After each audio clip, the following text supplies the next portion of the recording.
మన ప్రభు అయిన యేసుక్రీస్తు పరిశుద్ధ నామములో ఈ పాడ్కాస్ట్ ద్వారా వాక్యం వింటున్న ప్రతి వారికి నా హృదయపూర్వకమైనటువంటి వందనాలు. హగ్గయి 2వ అధ్యాయము 19వ వచనం చివరి మాట, ఇది మొదలుకొని నేను మిమ్మను ఆశీర్వదించదను. ఇది మొదలుకొని నేను మిమ్మను ఆశీర్వదించదను అని ప్రభువు చెప్తున్న మాటల్లో ఉన్నటువంటి ఆంతర్యం ఏమై ఉన్నది? ఇది మొదలుకొని అని అంటూ ఉండగా అంటే ఇప్పటి వరకు ఆశీర్వాదం లేదనే కదా. ప్రభువు మనలను పిలిచింది ఆశీర్వాదానికి వారసులముగా ఉండడానికి. ప్రభువు మనల్ని పిలిచింది ఆయన పోలికలోకి రూపుదిద్దడానికి. ప్రభువు మనల్ని పిలిచింది ఆయన నిత్య రాజ్యానికి హక్కుదారులుగా మార్చబడడానికి. అయితే అంత గొప్ప ప్రణాళిక కలిగినటువంటి ఆయన జనులు ఆశీర్వాదాన్ని పొందుకోకపోవడానికి గల కారణం ఏమై ఉన్నది? వాడి పరిస్థితి ఒకసారి మనం ధ్యానించినట్లయితే 19వ వచనం మొదటి నుండి, కొట్లలో ధాన్యమున్నదా? ద్రాక్ష చెట్లైనను అంజూరపు చెట్లైనను దానిమ్మ చెట్లైనను ఒలివ చెట్లైనను ఫలించకపోయాను కదా. ప్రభు తన బిడ్డల యొక్క ప్రతి స్థితిగతిని స్పష్టంగా ఎరిగినవాడు.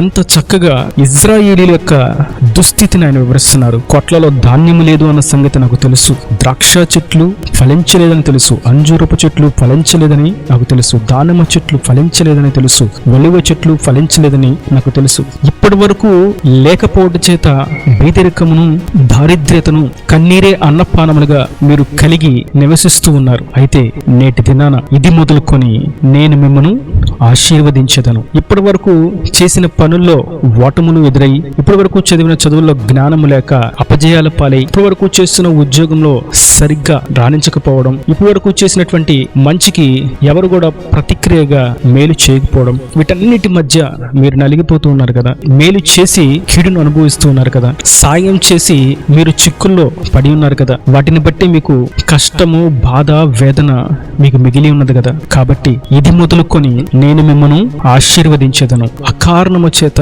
కోర్టు సమస్యల్లో చిక్కబడిన వారు, న్యాయము కొరకు దినములు, మాసములు, సంవత్సరములు గడుస్తూ సరిగ్గా పని చేసుకోలేక, వ్యాపారము చేసుకోలేక, కుటుంబాన్ని పోషించుకోలేక దుస్థితిలో నలిగి ఉంటూ ఉన్నారు కదా. ఎంత కష్టపడినా, ఎంత చెమటోడ్చి నమ్మకంగా పనిచేసినా మీ కులం అది, మీ కులం ఇది అని పదోన్నతులు ఇవ్వట్లేదు కదా. ఎప్పటికీ పనివారుగానే చూస్తున్నారు తప్ప పదోన్నతిని ఇచ్చి అధికారాన్ని పొందే అర్హత ఉన్న ఆ స్థాయికి ఎవరు రానివ్వట్లేదు కదా. చక్కగా చదువుకుంటూ ఉన్న, మంచి జ్ఞానం కలిగి ఉన్న చుట్టూ ఉన్నటువంటి స్నేహితులు వీరు చదువులో రాణించకూడదు అని డ్రగ్స్ కి, సినిమాలకి, లోక ఇచ్చల వైపు మరలుగొలుపుతూ ఉన్నారు కదా. ఇవన్నీ నాకు తెలిసే ఉన్నవి. మీరు ఏ సమస్యలో ఎంత తీక్షణంగా నలిగి ఉన్నారో నాకు సమస్తమును ఎరిగే ఉన్నాను, నాకు అన్నీ తెలుసు. అందుకే ప్రభు అంటున్నారు, నేటి దినాన ఇది మొదలుకొని నేను మిమ్మను ఆశీర్వదించేదను. దేవునికి విశ్వాసంగా బ్రతుకుతూ, ప్రార్థిస్తూ, స్తుతిస్తూ, ఎంత ఓటమైనా, ఎంత అవమానమైనా, ఎంత తిరస్కారమైనా, ఎన్ని అపజయాలైనా దేవుడు ఖచ్చితంగా నా జీవితంలో కార్యము జరిగిస్తాడని నిరీక్షణతో కంటి నిండా, హృదయం నిండా దుఃఖమును దాచుకొని ప్రభు కార్యం కొరకు ఎదురు చూస్తూ ఉన్నటువంటి తన జనులకు ఆయన సెలవిస్తున్నారు, ఇది మొదలుకొని నేను మిమ్మల్ని ఆశీర్వదించదను. వీరు ఇప్పుడు వరకు ఆశీర్వదించబడడానికి గల కారణం ఏమై ఉన్నదని మనం చూసినట్లయితే, ఒకటి మేలు చేయుట చేత కీడు అనుభవించేవారుగా ఉండి ఉండొచ్చు, లేదా ఇక్కడ ఇజ్రాయేలు హగ్గయి గ్రంథంలో తెలియజేసినట్లుగా దేవుని దృష్టికి యథార్థంగా ప్రవర్తించకపోవట చేత వచ్చినటువంటి దుస్థితి అయి ఉండొచ్చు.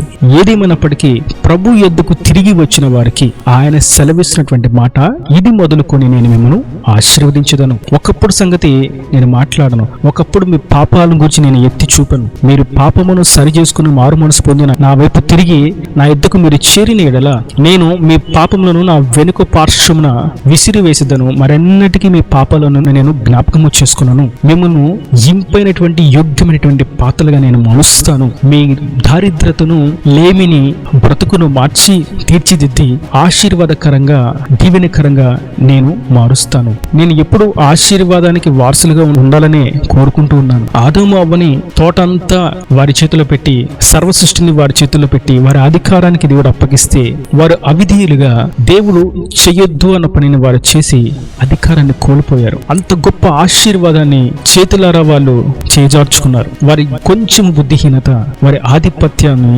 దొంగిలించింది. సర్వ సృష్టి వారికి ఎదురు తిరిగింది. కానీ వారి యొక్క పిలుపును చూసినట్లయితే దేవుడు వారిని ఆశీర్వాదకరంగా ఉంచడానికి పిలిచాడు. ఇజ్రాయేలీలు ఐగుప్తులో నుండి పాలు తేనెలు ప్రవహించే దేశానికి అనగా కానాను దేశానికి పిలువబడినప్పుడు వారందరితో ప్రభు చెప్పారు, మీరు స్వతంత్రించుకునబోయేటువంటి దేశం చాలా ఆశీర్వాదకరమైనటువంటి దేశం, అక్కడ సకల సమృద్ధి ఉంటుంది, మీరు ఈ బానిసత్వం బ్రతుకులో నుండి మీరు విడుదల పొందబోతున్నారు, స్వేచ్ఛను పొందుకోబోతున్నారని మోషే ద్వారా తెలియజేశాడు. కానీ వారు ప్రయాణమైనప్పుడు నుండి కనాను దేశంలోకి ప్రవేశించేంత వరకు కూడా ఈ 40 సంవత్సరాల్లో ప్రారంభించిన వారిలో యెహోషువ, కాలేబులు తప్ప మరెవ్వరూ కూడా బ్రతికి ఉండలేదు. దాని అర్థం లక్షలాది జనులను దేవుడు ఆశీర్వాద కొరకు పిలిస్తే వారు అవిధేయత చేత, దుర్మార్గత చేత, తిరుగుబాటు చేత, సనుగుడు చేత, అజ్ఞానము చేత, బుద్ధిహీనత చేత, గర్వము చేత, అహంకారము చేత, విగ్రహారాధన చేత వారు ఆ అరణ్యంలోనే కూలిపోయారు. వారిని పిలిచిన పిలుపు ఎంతో ఉన్నతమైనది, ఆశీర్వాదకరంగా ఉండడానికే ప్రభు పిలిచాడు. కానీ వారు ఆ ఆశీర్వాదాన్ని పొందుకోక ముందే కాలగమనంలో కలిసిపోయారు. కారణం వారి యొక్క అవిధేయత.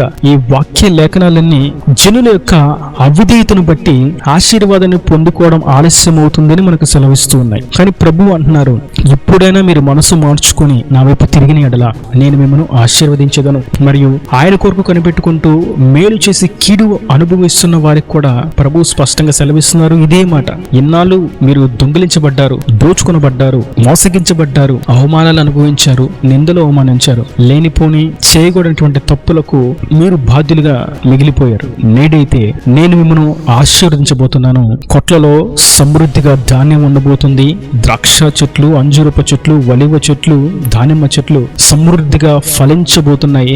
మీకు ఏది తక్కువ కాకుండా మీ పాత్రలను నేను నిండార్లుగా దీవించబోతున్నాను. సమృద్ధిని అనుగ్రహించి ఆశీర్వాద సూచనగా మిమ్మల్ని నిలబెట్టబోతున్నాను. యెహోవా ఒక వ్యక్తికి తోడుగా ఉండి ఆశీర్వదిస్తే ఏ విధంగా ఉంటుందో నేను మీ ద్వారా కనబరచబోతున్నాను. నిజమే, ఆయన వైపు తిరిగి ఆయన కొరకు కనిపెట్టుకుని ఆయన మీద ఆశ పెట్టుకున్న వారిని ఎప్పుడు కూడా ప్రభు ఆశీర్వాదకరంగానే నిలబెడతాడు. అది భౌతికంగాను ఆత్మీయంగాను. భౌతికంగా మనిషికి కావలసినటువంటి కనీస అక్కర్లు తీర్చబడకుండా నిజమైనటువంటి భక్తులు ఎవరు లేనేలేరు. ప్రతి ఒక్క ఆత్మీయునికి ఖచ్చితంగా వారి కనీస అవసరతలు ప్రభు నిశ్చయంగా తీరుస్తాడు. వారికి ఏది అక్కరగా ఉందో, ఏది కొదువుగా ఉందో, ఏది కావాలో ఆయనకు బాగా ఎరుకు, ఏది తక్కువైందో ఆయనకు బాగా తెలుసు. వారికి కావలసిన దాన్ని ఆయన వారికి అనుగ్రహిస్తున్నాడు. ఇక్కడ ఇజ్రాయేలీని చూసినట్లయితే ధాన్యం గురించి, ద్రాక్ష చెట్ల గురించి, అంజరుపు చెట్ల గురించి, దానిమ్మ చెట్ల గురించి, ఒలివ చెట్ల గురించి మాట్లాడుతున్నాడు. వారి వస్త్రాల గురించి, వారి ఆరోగ్యాన్ని గురించి, వారి సంతానలేమి గురించి, వారి అసమాధాన క్రియల గురించి ప్రభు మాట్లాడలేదు. కానీ